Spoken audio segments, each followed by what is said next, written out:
Mukunda jewellery first ever factory outlet Vizag లో grand opening. విఏపై 2 to 12% మాత్రమే. No making charges. 5 గ్రాముల వెండి free. Welcome to Telugu popular TV. ఇప్పుడు మనతోటి ఆంధ్ర మేధావుల సంఘం వ్యవస్థాపక అధ్యక్షులు చలసాని శ్రీనివాస్ గారు ఉన్నారు. నమస్కారం చలసాని. నమస్కారం, అందరికీ నమస్కారం. చలసాని గారు, ఇప్పుడు గరికపాటి నరసింహారావు గారు కొత్త అంశం ఎత్తుకున్నారు. ఆంధ్రప్రదేశ్ రాష్ట్రం పేరు ఆంధ్రప్రదేశ్ కాకుండా తెలుగునాడు అనే పేరు పెట్టాలనేది. మీరు తెలుగు భాషకి సంబంధించి మీరు చాలా పోరాటాలు చేశారు, ఉద్యమాల్లో కూడా పాల్గొన్నారు. మీ అభిప్రాయం ఏంటి? సరే, ఆ పదం ఎలా ఉందనేది తర్వాత సంగతి, కానీ మనది మాత్రం తెలుగు కాదండి. ఉమ్, ఇది హిందీ భాషను రుద్దారు మన మీద. గోవింద్ వల్లభ్ పంత్ గారు ఉండగా మాత్రం ఆంధ్ర తెలంగాణ ఇష్యూలో ఒకళ్ళకొకళ్ళు హక్కులు ఈ ఒప్పందాలు దాంట్లో ఉన్నప్పుడు తీసుకొచ్చి అవి హిందీ ప్రదేశ్ ఉంది, ఉత్తరప్రదేశ్ ఉంది, దీన్ని కూడా ఆంధ్రప్రదేశ్ పెడబెట్టి తలైమన్నారు.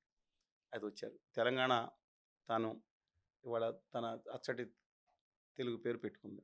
ఉమ్, అందువలన ఆంధ్రప్రదేశ్ కూడా ప్రదేశ్ అనే పదం పోవాలనే నా భావన ఉంది.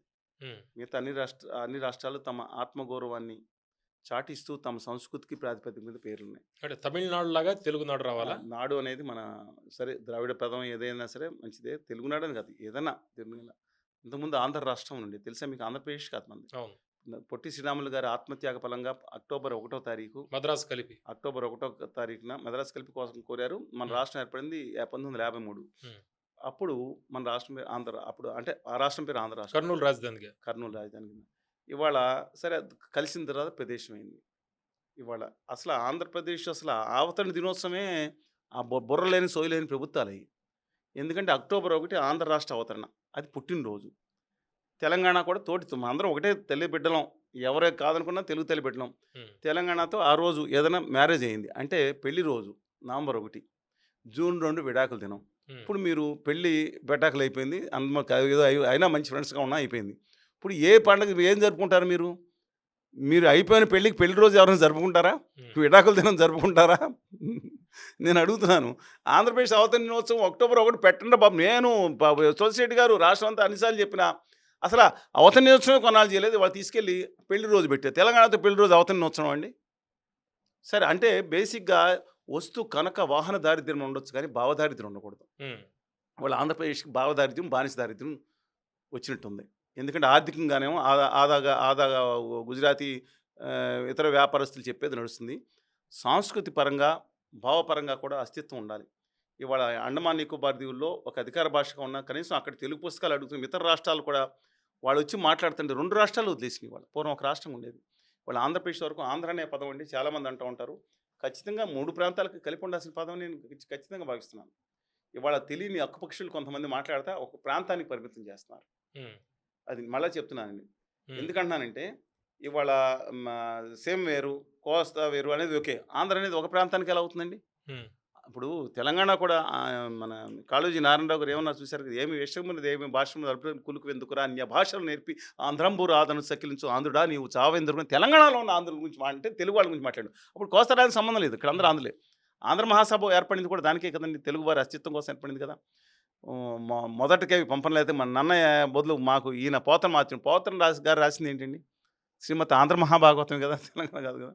సురవరం ప్రతాప్ రెడ్డి గారు లాంటి గొప్ప వ్యక్తి రాసిన ఆంధ్ర సాంఘిక చరిత్ర. అందువలన ఆ పదం అనేది అంటే అబ్జెక్షన్ తప్ప ఒక అస్తిత్వం అనేది ఆ హిందీ గట్టిగా సొంత లిపి కూడా లేని హిందీ దాన్ని నుంచి విముక్తి అయ్యి మన ఆత్మగౌరవాన్ని చాటుకునే విధంగా అది ఉంటే మంచిదేమోనని. ఎందుకంటే రాజమండ్రిని రాజమహేంద్రవరం చేసుకున్నాం.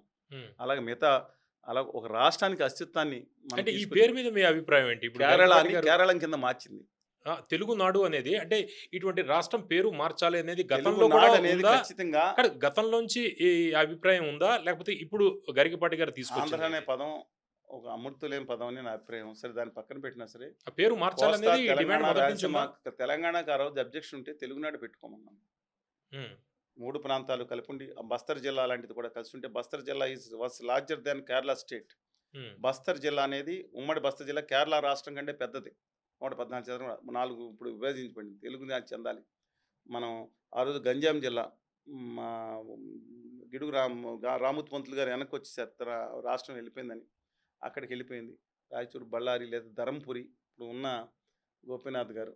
నేను ఎందుకంటున్నానంటే అలాగే చెన్నపట్నం దామెల వెంకటాద్రి నాయుడు గారి పేరు మీద ఏర్పడిన వాళ్ళ నాన్నగారి పేరు మీద చెన్నపనాయుడు పేరు మీద చెన్నపట్నం, ఇవన్నీ కూడా అంతా కోల్పోయాం దాదాపుగా ముక్క చెక్కలైపోయాం. ఒకటే నేను కావాల్సింది ఏంటంటే తెలుగు భాషను నిలబెట్టుకుందాం. అన్ని ప్రాంతాలను ఒక ఒక సమాఖ్య కింద ఏర్పరిచి అంటే రాష్ట్రాలకు విడిపోయింది ఇప్పుడు కలగపోవచ్చు కాబట్టి మన ఔన్నత్యాన్ని నిలబెట్టుకుందాం. ఈ దేశంలో రెండవ అతిపెద్ద భాష దాని మీద ఇది నినాదాలు బాగానే ఉంటాయి. ముందర మనం దృష్టి పెట్టాలని దీని మీద కూడా చెప్తున్నాను. హ్మ్. ఈ దేశంలో స్వతంత్రం వచ్చే నాటికి రెండవ అతిపెద్ద భాష తెలుగు.